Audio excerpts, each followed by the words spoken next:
قدر اولاد کیسی ہو جاتی ہے. ہم لوگ اچھے لوگ نہیں ہیں. ہم لوگوں نے ماں باپ کو پہچانا نہیں. اگر ہم ماں باپ کو پہچانتے تو آج مسلمانوں کے ممالک میں اولڈ ہاؤس نہیں ہوتا. بوڑھے ماں باپ وہاں پر اپنے اولادوں کو دیکھنے کے لیے ترستے نہیں. آج بوڑھے ماں باپ ترستے شادیاں کروا دیتے کہ اولاد الگ ہو جائے، مگر یہ شادی کے بعد بیوی بچوں کی محبت میں اتنی گم ہو جاتی ہے کہ اس کو ماں باپ کی قدر و منزلت نہیں دیتے. ماں باپ کا ادب و احترام باقی نہیں. ان کی خوشیاں باقی. کبھی کوئی چیز ماں باپ کے لیے لے بھی نہیں جاتے کہ بھائی آپ کے لیے لایا ہوں، خوش ہو جاؤ. باپ کو جو چیز پسند نہیں کبھی بھول کر تو صبح یا دوپہر یا رات میں لے جاؤ.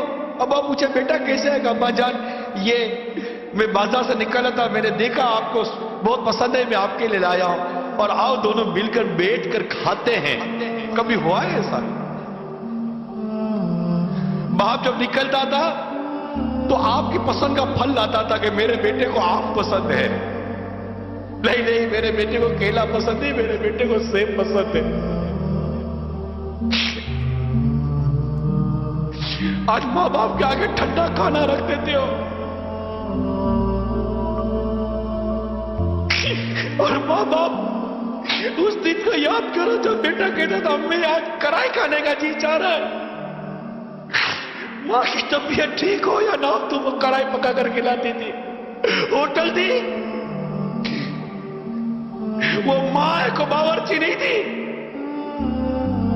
نہیں امی یہ پسند نہیں ہے، میں نے آج انڈا کھانا ہے، اس کے لیے یہ انڈا بنا ہے، میرے لیے وہ انڈا بنا کر دو. تمہیں دو قسم کے انڈے بنا کر تمہاری ماں کھلاتی تھی.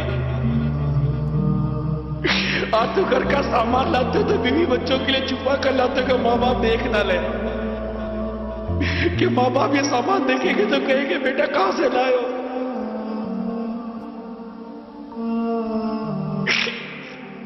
ارے ایسا سلوک تو مت کرو ماں باپ کے ساتھ. تمہارے ماں باپ ہیں، ان سے محبت کرنا سیکھو، ان سے پیار کرنا سیکھو. تمہاری ایک چیخ کی پکار سن کر ماں باپ کا دل دہل جاتا تھا، دوڑتے ہوئے بھاگتے تھے. آج بوڑھی ماں بستر سے گر کر الٹی پڑی ہوئی ہے، تم کو اٹھانے کی فرصت نہیں ہے.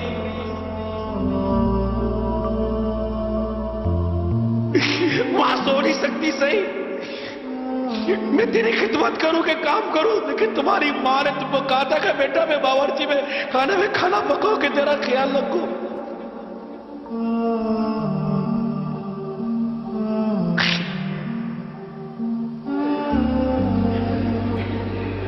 تمہاری خوشیوں پر اپنی خوشیوں کو قربان کیا ماں باپ نے.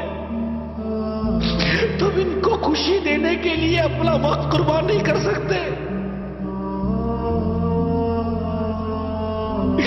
ماں باپ ترستے ہیں کہ ہمارا بیٹا ہمارے پاس دو گھڑی بیٹھ کر محبت بڑی بات کر تو جائے، مگر تمہارے پاس ماں باپ کے لیے وقت نہیں. چھٹی کے دن دوستوں کے ساتھ وقت گزارو گے، لیکن ماں باپ کے پاس بیٹھ کر ان کی دل جوئی نہیں کرو گے. تم جب 5 یا 6 سال کے تھے، پاؤں میں درد ہوتا تھا تو چیختے تھے ماں پاؤں میں درد ہوتا ہے. ماں پوری رات بیٹھ کر تمہارا پاؤں دباتی تھی. باپ تمہارا سر دباتا تھا. بخار ہوتا تھا تو پانی والے کپڑا کر کے رات بھر تمہاری پیشانی میں رکھتے تھے. دن میں 12 مرتبہ تمہارا بخار چیک کرتے تھے، تمہاری گندگی صاف کرتے تھے. آج اس ماں باپ کو ڈاکٹر کے پاس لے جانا، تمہارے پاس ڈاکٹر پہ لے جانے کی فرصت نہیں ہے. ماں باپ اپنا سامان بیچ کر اپنا علاج کروا رہے ہیں.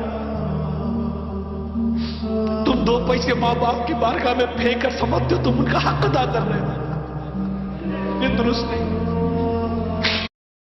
سامان بیچ کر اپنا علاج کروا رہے ہیں.